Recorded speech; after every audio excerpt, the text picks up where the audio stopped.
आता घेऊयात राजकीय बातम्यांचा वेगवान आढावा।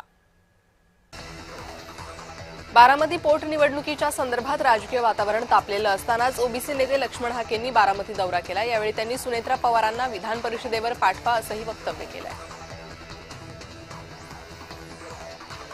कोल्हापुरात जिल्हा परिषदेसाठी अध्यक्ष उपाध्यक्षांची बिनविरोध निवड झाली आहे। राष्ट्रवादीच्या शिल्पा शशिकांत खोत यांची अध्यक्षपदावर तर भाजपच्या तानाजी पाटील यांची उपाध्यक्षपदावर बिनविरोध निवड झाली।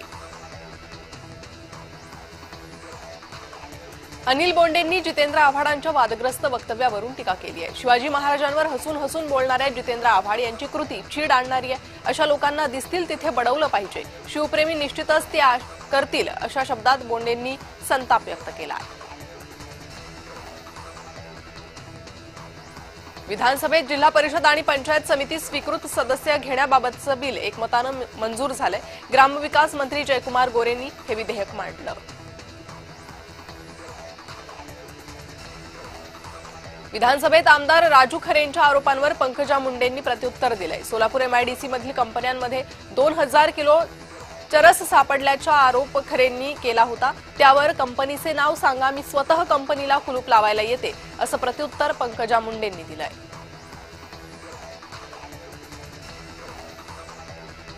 आंबा आणि काजू प्रश्नी मुख्यमंत्री देवेंद्र फडणवीस यांच्या अध्यक्षतेत बैठक झाली। यावेळी कोकणातले आमदार उपस्थित होते। यावेळी आंबा आणि काजू बागायतदारांना मदत करणार अशी ग्वाही फडणवीसांनी दिली आहे।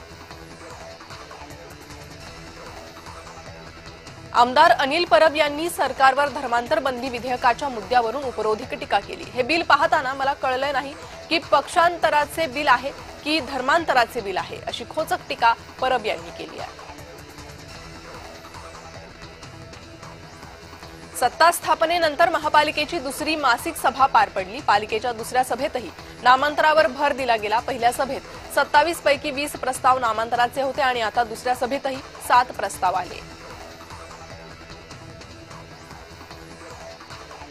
बेलापूर विधानसभा मतदारसंघाच्या आमदार मंदा म्हात्रे यांच्यावर हृदयविकाराचा झटका आल्यानं उपचार सुरू आहेत। उपमुख्यमंत्री एकनाथ शिंदेंनीही व्हिडिओ कॉलद्वारे त्यांची विचारपूस केली। मंदा म्हात्रे यांची प्रकृती सध्या स्थिर आहे। जितेंद्र आव्हाड यांनी केलेल्या वक्तव्याचं समर्थन केलं नाही, मात्र त्यांनी माफी मागितली आहे असं वक्तव्य नाना पटोलेंनी केलं।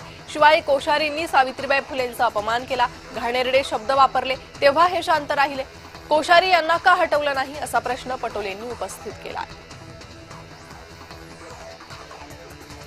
मनसेने गुढीपाडवा मेळाव्यासाठी जोरदार तयारी सुरू केली आहे। पक्षाकडून गुढीपाडवा मेळाव्याचा नवीन टीझर प्रसिद्ध करण्यात आलाय।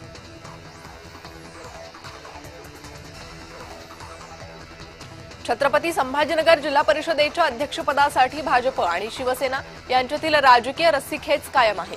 अध्यक्ष निवडीची प्रक्रिया अवघ्या 2 दिवसांवर येऊन ठेपली असली तरीही दोन्ही पक्षांमध्ये अधिकृत युतीची घोषणा झालेली नाही।